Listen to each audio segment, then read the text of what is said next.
God bless y'all very much. The donations? Ladies, thank you very much. God bless you. Oh, God bless you. Thank you very much. Keep coming.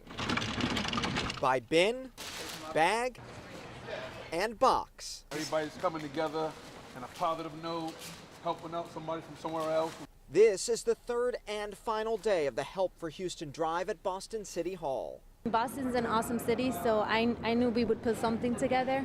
And there's no shortage of generosity. Women's clothing and some toiletries. Diapers, wipes, fruit snacks. Whether it's a donation from a family, Nice sweatpants for kids, or a company.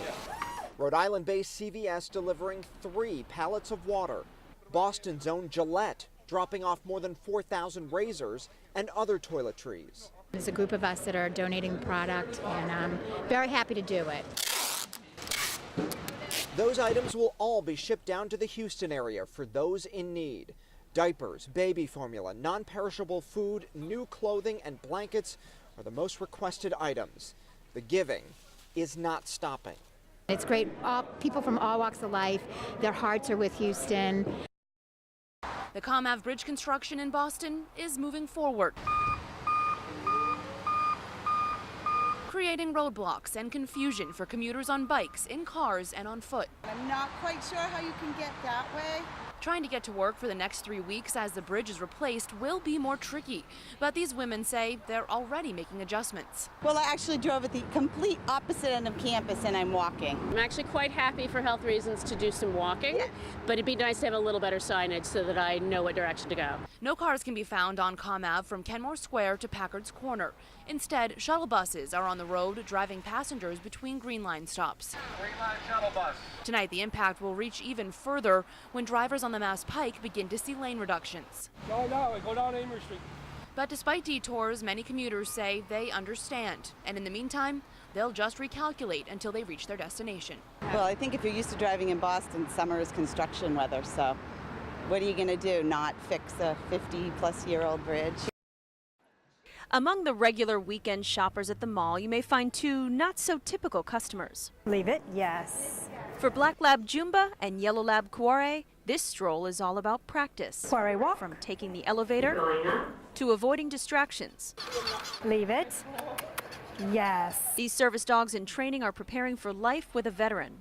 If he's seen it all and done it all, then he's not going to be worried or nervous if the veteran might be.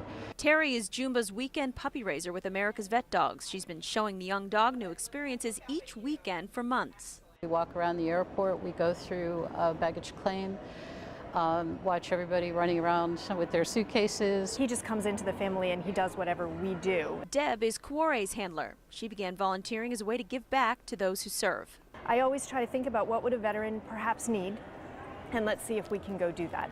Kuare is beloved in her family, even by her own dog. The pet dog has different rules than this dog, and so it's teaching them what the different rules are.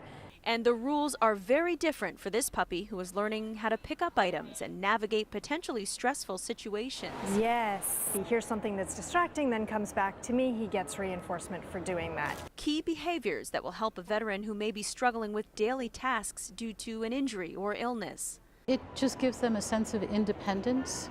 But veterans aren't the only ones benefiting from this partnership. It's the best thing on earth that's ever happened to me. I didn't expect to get thank yous from complete strangers. These weekend warriors live with the bittersweet realization that this relationship is not forever. And I do have to give them up. What's that going to be like for you? Brutal. You get so much in return, and I can't wait to see him paired with somebody and have that final closure. Walk. Service dogs in training, Jumba and Kuare, will one day help a veteran struggling with injury or illness live an independent life. Jumba, come. Yes, that's a good boy. Now they're working with handlers. Hold. Teaching them skills. Bring. Hold. Here. To help a human. Give. Yes, that's a good boy. His bring needs to be, I'm going to go hold it, right? The environment is very intense.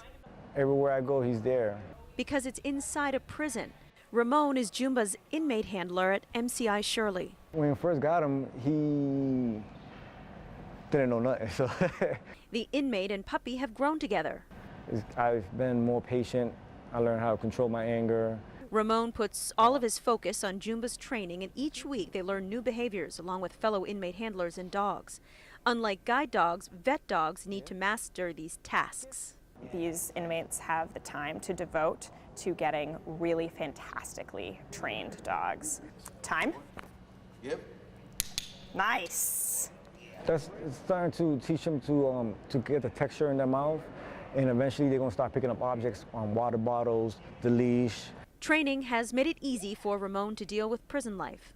Sometimes I'm like that. I'm in here myself, just thinking. I'm thinking about problems and stuff, and Jumba, with that same exact bone right there, he'll start nudging me with it, wagging his tail, like, looking at me. I'm like, oh, you want to play around, huh? It takes my mind off of that, so I know he's going to do that to somebody out there. He says goodbye to Jumba each weekend when the dog leaves to visit his weekend raiser. It's his house. He gets a little homework that he brings back, and hearing where he went and stuff he did, I was like, all right, okay, do your thing. But the day is coming when Ramon and the other inmates say goodbye forever. When the dog gets in the van to go back to the foundation is emotional. Because even though Ramon is behind bars, his work with Jumba gives someone the freedom to lead a fulfilling life. People out there that really need these dogs, and it will change people's lives. It's not always about us, it's about others. Monica Medea, NBC 10 Boston. Hollywood loves a good mob story. You were just saying. And movie magic came in handy during Wednesday's testimony of Cadillac Frank Salemi's federal murder trial.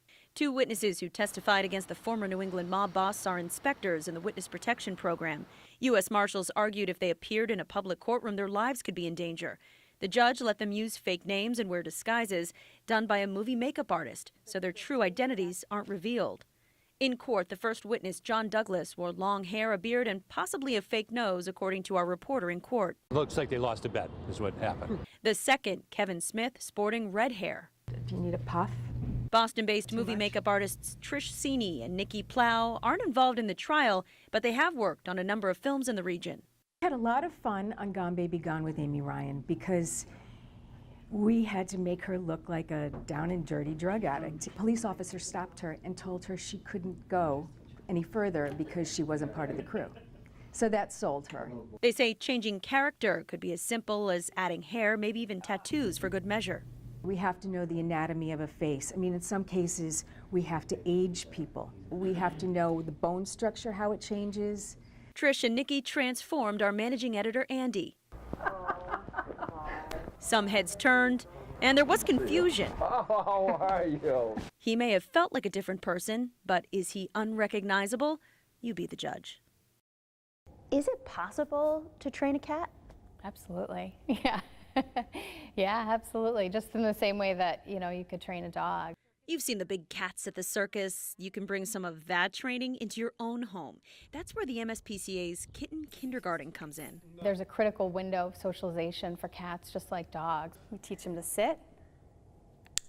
Uncle Sam here is the perfect age to learn, between 7 and 15 weeks old, after he's weaned from his mother. Jocelyn Strassel teaches the class to human kitten parents.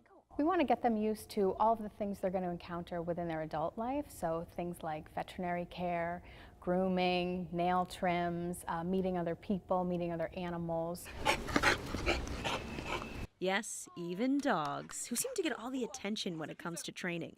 Unlike dogs, though, food isn't always what gets felines to listen. Uncle Sam likes the turkey, but he also loves to play. Trainers want the cat to enjoy himself with manners. So being able to ask them to do other alternative behaviors that we like is excellent. So following a target stick, going to a mat and sitting on a mat while we eat dinner or work on our laptop. Sit, come, those are all great behaviors for all cats to have. And they're fun to show your friends. You can bring your kitten to 2 Saturday classes for $50 or 4 for $95. If you adopt from the shelter, you get a discount. So the idea is if you socialize your cat as a kitten, once they're adults, like these cats here, they'll be approachable, sociable, and ready for their forever home like Smokey here. Reporting in Boston, Monica Medea, NBC 10 Boston.